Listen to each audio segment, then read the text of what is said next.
بنی اسرائیل میں سے جن لوگوں نے کفر کی راہ اختیار کی ان پر داؤد اور عیسیٰ ابن مریم کی زبان سے لعنت کی گئی، کیونکہ وہ سرکش ہو گئے تھے اور زیادتیاں کرنے لگے تھے۔ انہوں نے ایک دوسرے کو برے افعال کے ارتکاب سے روکنا چھوڑ دیا تھا، برا طرز عمل تھا جو انہوں نے اختیار کیا۔ آج تم ان میں بکثرت ایسے لوگ دیکھتے ہو جو اہل ایمان کے مقابلے میں کفار کی حمایت اور رفاقت کرتے ہیں۔ یقیناً بہت برا انجام ہے جس کی تیاری ان کے نفسوں نے ان کے لیے کی ہے۔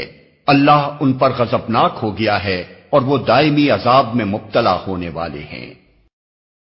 اگر فی الواقع یہ لوگ اللہ اور پیغمبر اور اس چیز کے ماننے والے ہوتے جو پیغمبر پر نازل ہوئی تھی تو کبھی اہل ایمان کے مقابلے میں کافروں کو اپنا رفیق نہ بناتے، مگر ان میں سے تو بیشتر لوگ خدا کی اطاعت سے نکل چکے ہیں۔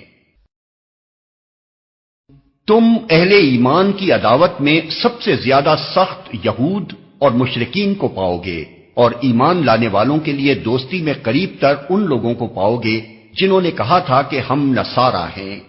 یہ اس وجہ سے کہ ان میں عبادت گزار عالم اور تارک الدنیا فقیر پائے جاتے ہیں اور ان میں غرور نفس نہیں ہے۔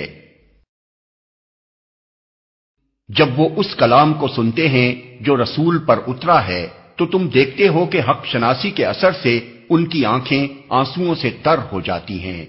وہ بول اٹھتے ہیں کہ پروردگار ہم ایمان لائے، ہمارا نام گواہی دینے والوں میں لکھ لے، اور وہ کہتے ہیں آخر کیوں نہ ہم اللہ پر ایمان لائیں اور جو حق ہمارے پاس آیا ہے اسے کیوں نہ مان لیں، جبکہ ہم اس بات کی خواہش رکھتے ہیں کہ ہمارا رب ہمیں صالح لوگوں میں شامل کرے گا۔ ان کے اس قول کی وجہ سے اللہ نے ان کو ایسی جنتیں عطا کی جن کے نیچے نہریں بہتی ہیں اور وہ ان میں ہمیشہ رہیں گے۔ یہ جزا ہے نیک رویہ اختیار کرنے والوں کے لیے۔ رہے وہ لوگ جنہوں نے ہماری آیات کو ماننے سے انکار کیا اور انہیں جھٹلایا تو وہ جہنم کے مستحق ہیں۔